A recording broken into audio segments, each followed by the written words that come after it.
കണക്കുകൂട്ടലുകൾ തെറ്റിച്ച സ്വർണ്ണവില. കഴിഞ്ഞ ദിവസങ്ങളിൽ കുറഞ്ഞ സ്വർണ്ണവില വീണ്ടും കുതിക്കുകയാണ് ചെയ്യുന്നത്. സംസ്ഥാനത്ത് സ്വർണ്ണവിലയിൽ കഴിഞ്ഞ കുറച്ച് ദിവസമായി ഇടിവാണ് രേഖപ്പെടുത്തുന്നത്. ഈ മാസത്തെ ഏറ്റവും കുറഞ്ഞ നിരക്കാണ് ഇന്നലെ രേഖപ്പെടുത്തിയത്. പക്ഷേ ഇന്നിതാ ട്രെൻഡ് മുഴുവൻ മാറിയിരിക്കുകയാണ്. ഗ്രാമിന് 110 രൂപ വർദ്ധിച്ച് 14,540 രൂപയിലാണ് ഇന്നത്തെ വ്യാപാരം. പവൻ വിലയിൽ 880 രൂപയുടെ വർധനവുണ്ട്. 1,16,320 രൂപയാണ് ഇന്നത്തെ വില. അതേസമയം രാജ്യാന്തര വിപണിയിൽ സ്വർണ്ണം ഔൺസിന് $5,030 എന്ന നിലയിലാണ്. ഇന്നലെ പവന് 360 രൂപയാണ് കുറഞ്ഞത്.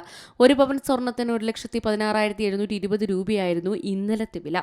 ഒരു ഗ്രാമിന് 14,590 രൂപയും, അതായത് ഗ്രാമിന് 95 രൂപയും പവൻ 760 രൂപയുമായിരുന്നു മുൻ വിലയേക്കാൾ കുറഞ്ഞത്.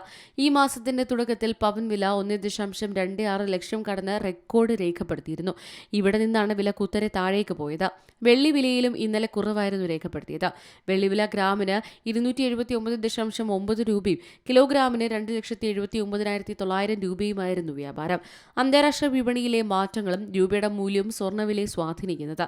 ഇന്നലെ $5,000 താഴെ എത്തിയ സ്വർണം പിന്നീട് തിരിച്ചു കയറി $5,007.2 ക്ലോസ് ചെയ്തത്. ഇന്ന് രാവിലെ $4,984 വരെ താഴ്ന്നെങ്കിലും നിലവിൽ കയറ്റത്തിലാണ്. US, ഇസ്രായേൽ, ഇറാൻ യുദ്ധവും അമേരിക്കൻ ഡോളറിന്റെ വിനിമയ നിരക്കിൽ വന്ന മാറ്റവുമാണ് സ്വർണത്തിന് ഡിമാൻഡ് കൂട്ടുന്നത്. ക്രൂഡ് ഓയിൽ വിലയും ഉയർന്നിരിക്കുകയാണ്. പല രാജ്യങ്ങളിലും പണപ്പെരുപ്പം കൂടുമെന്നും സാമ്പത്തിക വളർച്ച കുറയുമെന്നുമുള്ള ആശങ്ക ശക്തമായിട്ടുണ്ട്. US ഫെഡറൽ റിസർവിന്റെ പണനയ തീരുമാനങ്ങൾ പുറത്തുവരാനിരിക്കെ അമേരിക്കൻ ഡോളറും ചാഞ്ചാട്ടത്തിലാണ്. ഇതാണ് ഇന്ന് വില ഉയരാൻ കാരണം. Business desk, C Malayalam news. ഏറ്റവും പുതിയ വാർത്തകളും വിശേഷങ്ങളും വിരൽത്തുമ്പിലറിയാൻ സി മലയാളം ന്യൂസ് എല്ലാ ഡിജിറ്റൽ പ്ലാറ്റ്ഫോമുകളിലും ലഭ്യം.